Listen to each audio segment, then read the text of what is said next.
ہر جمعرات کو پہلے جیسے اپنے گھروں میں جو وہ بزرگوں کے نام کی فاتحہ ہوتی تھی، اگر پیسے نہیں ہے شکر پر ہی دلا دو، گڑ پہ ہی دلا دو، کوئی ضروری نہیں ہے 7 رنگ کی مٹھائیاں. اللہ والوں کو یہ مٹھائیوں سے لینا دینا نہیں، اللہ والوں کو تو تمہارا خلوص دیکھنا ہے. تو گڑ ہو گڑ رکھو، شکر ہو شکر رکھو، نہیں کچھ صرف پانی رکھ دو.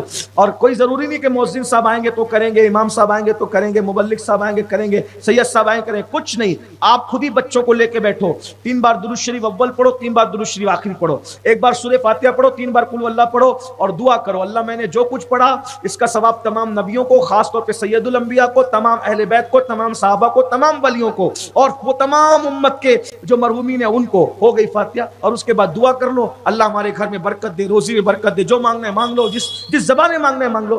یہ جب تک ہمارے گھر میں جمعرات فاتحہ ہوتی تھی، بزرگوں کے نام ہوتے تھے، قرآن پڑھا جاتا تھا، فاتحہ پڑھی جاتی تھی، بہت برکت تھی.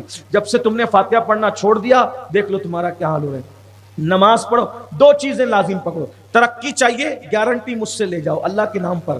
نیاز کرو فلاح پاؤ، نماز پڑھو فلاح پاؤ. نیاز اور نماز 2 چیزوں کو پکڑ لو. نماز بھی پڑھو، نیاز بھی کرو. کامیابی سے تمہیں دنیا کی کوئی طاقت نہیں روک سکتی.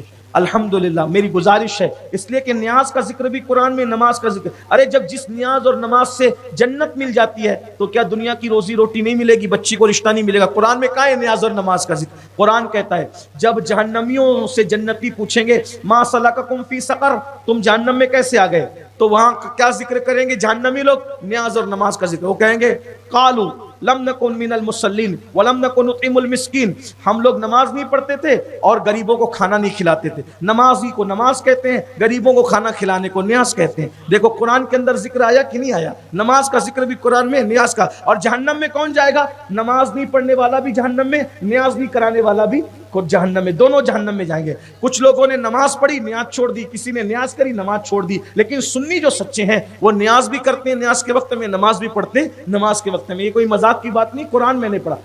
یہ سورہ مدثر کی یہ آیتیں ہیں، اس میں اللہ نے جنتی اور جہنمیوں کا مکالمہ، بلکہ آگے اور بھی قرآن نے بیان کیا کہ یہ بھی فرمایا کہ وہ بحث کرتے. آخری میں ایک پوائنٹ ہے کہ ہم لوگ بحث کرنے والوں کے ساتھ بھنکس بازیاں کرتے. یہ جو عورتوں کے اندر عادت ہے نا بھنکس بازیاں کرنے کی، ہم بحث کرنے والوں کے ساتھ بحث کرتے تھے. بحث ختم کرو زندگی میں، بحث مت کرو. یعنی کہ کوئی عورت کہے نا کہ ایسا ہو گیا تو اس کو اس کے حال میں چھوڑ. جیسے مثال کے طور پہ سمجھانے کے لیے کہہ دوں، کوئی عورتیں جو ہے نا آج تک کا چینل نہیں ہے، ابھی تک چینل ہے، جو کسی کو نہیں پتا ہوتا ان کو بتاؤ. تو وہ مچھی بازار میں جو ہے گولی چل گئی تو اس نہیں رے نہیں گئی گائے دوڑی سے ایسے وہ اس طرح سے. تو یہ سب بنکس میں مت. عورتیں کم بولیں، درود پڑھو، سلام پڑھو، نعت پڑھو، بحث مت کرو. پھر کچھ عورتیں ایسی ہوتی ہے ادھر ادھر کی باتیں کرتی ہے، توری ساس ایسی موری نند ایسی، یہ سب نہیں کرنا، بنکس نہیں کرنا. یہ بھی جہنمیوں کی نشانی ہے، یہ ہنسنے کی بات نہیں ہے، یہ سچائی میں کہہ رہا ہوں. تو باوقار بنو، اتنا کم بولو کہ لوگ تمہارے الفاظ کو سننے کے لیے منتظر رہیں. حضور اکرم سب سے اچھا بولتے تھے لیکن سب سے زیادہ خاموش وہی رہتے تھے. اور جب بولتے تھے تو ایسا بولتے تھے، صحابہ کہتے ایسا لگتا تھا کہ جیسے موتیاں جھڑ رہے ہیں یا لبوں سے گل جھڑ رہے ہیں. وہ گل ہے لبہائے نازک ان کے، ہزار جھڑتے ہیں پھول جن سے، گلاب گلشن میں دیکھے بلبل، یہ دیکھ گلشن گلاب. تو نیاز کرو، نماز پڑھو، بحث مباحثہ مت کرو. اگر سانس بحث کرتی ہے اس کو اس کے حال پہ چھوڑ دو، اللہ پہ چھوڑ دو.